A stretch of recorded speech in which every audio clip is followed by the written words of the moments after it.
Okay.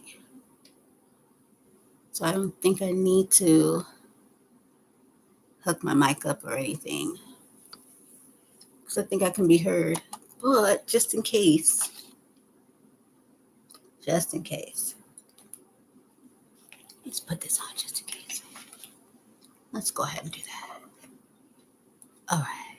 Okay. Almost microphone check. I almost didn't do this live. Almost didn't. Because this is a new channel, so most likely no one will enter, and that will not be a bad thing because this is just a starter up. Okay.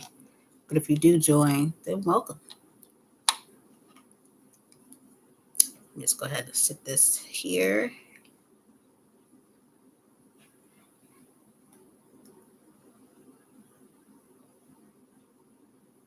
All right. Okay. So much going on. So I have a boot on my foot and I have crutches. So my mood, I'm trying to focus because this boot is killing me. Well, it's not killing me, but it's just so distracting. So distracting. But this won't be very long. This channel here, basically, this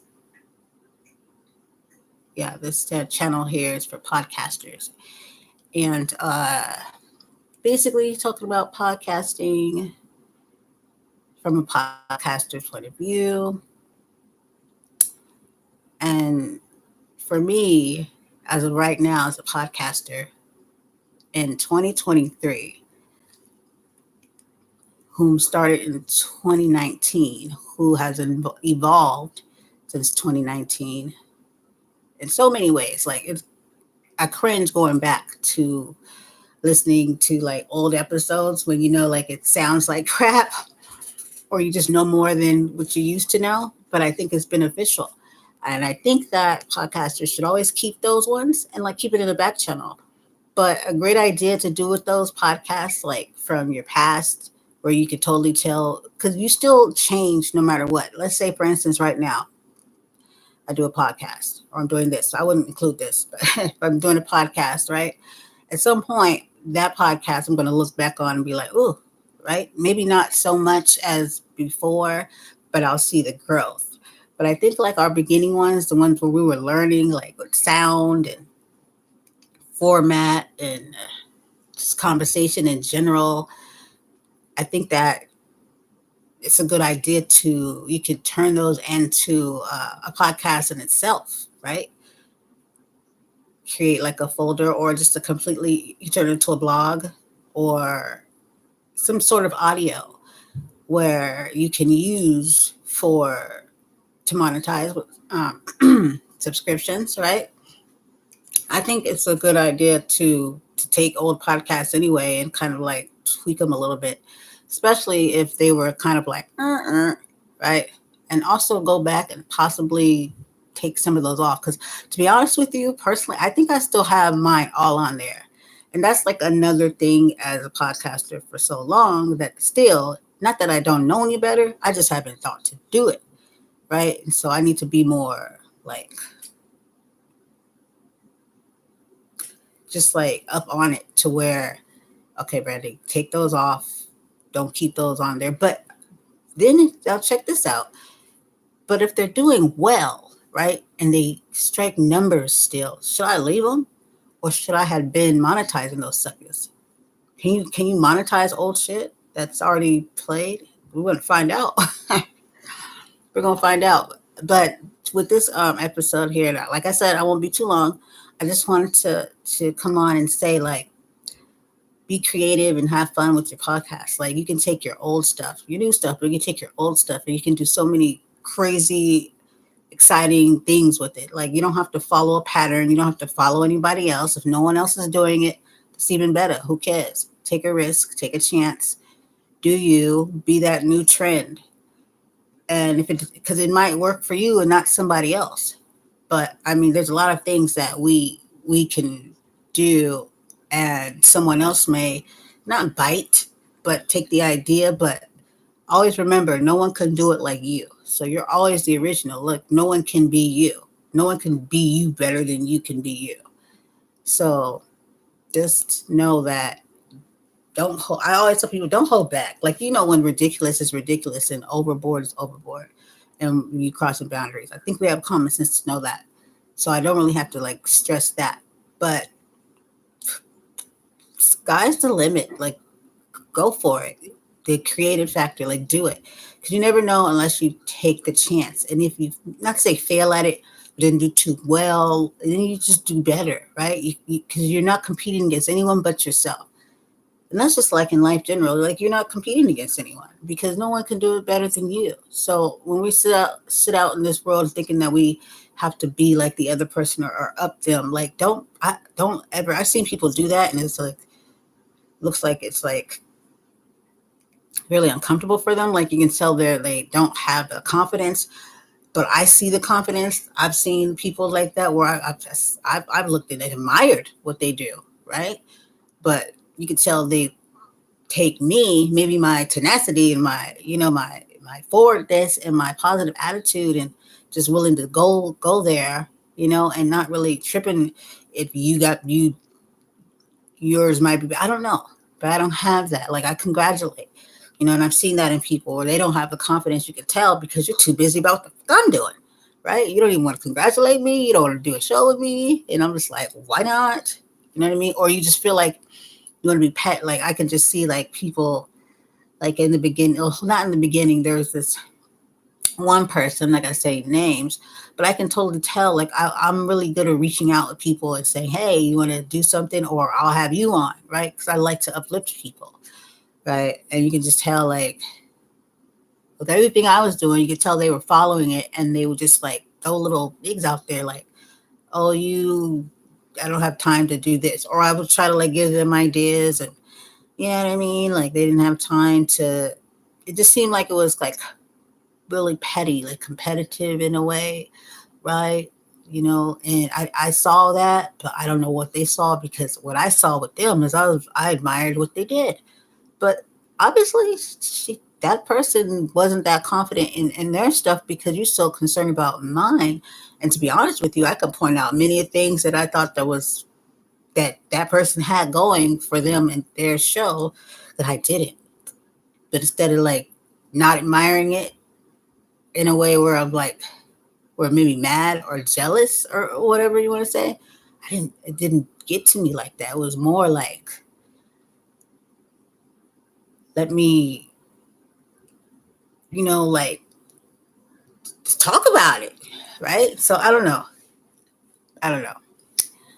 but attitudes like that'll just keep you stale. I will say that shit was a little bit stale, right? Because when you have that type of mentality, it kind of puts a stomper on your outgoing creativity because obviously you're trying to be like the next whomever, right? Because you're kind of blending in with the basics.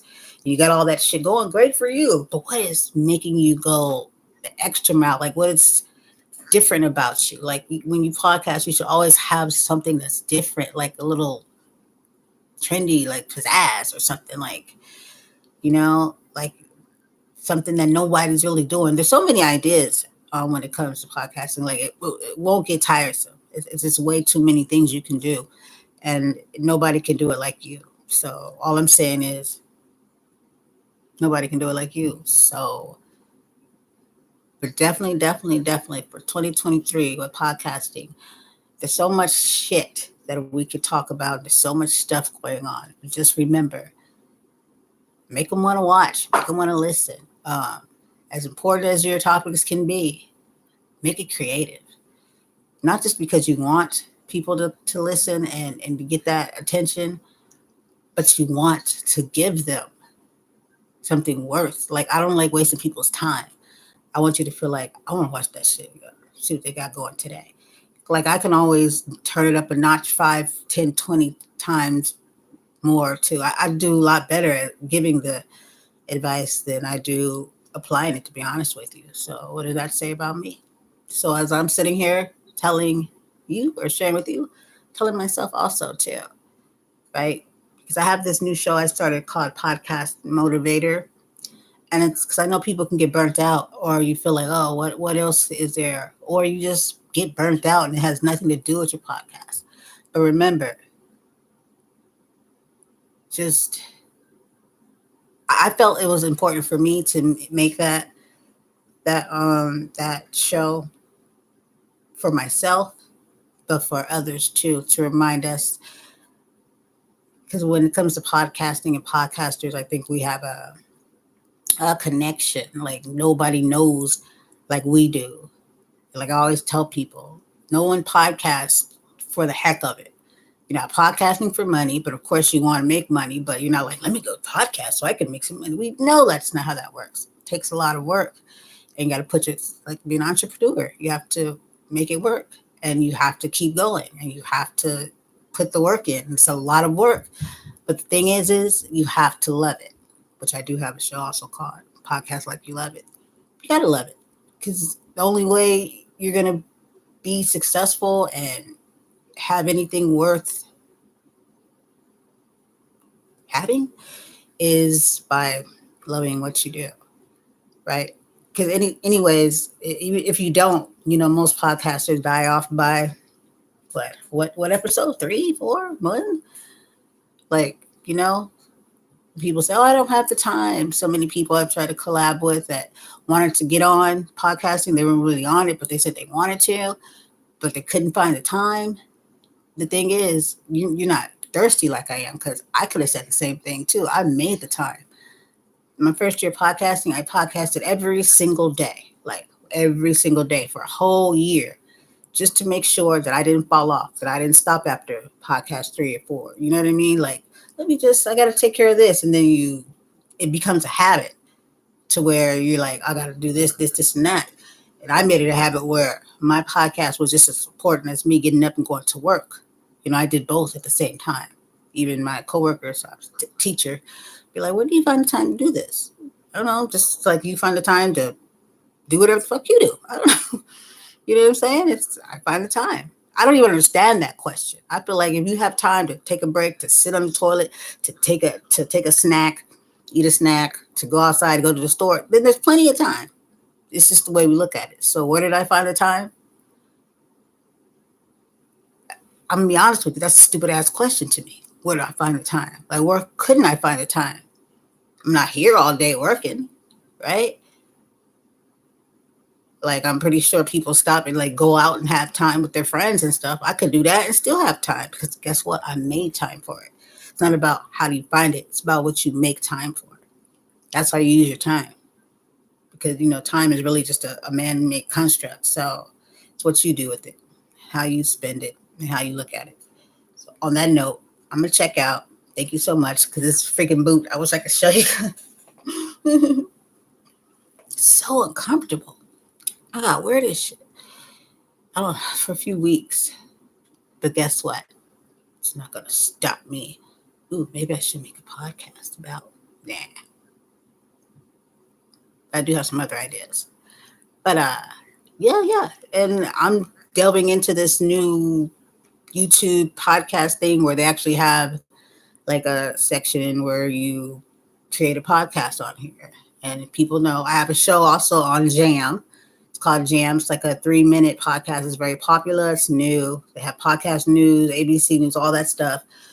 I have a show that was put on there called App Goat, where I talk about a lot of different apps that I've used and like a testimony and basically just apps that most likely 9 times out of 10, I'm gonna say 10 out of 10, people would really dig.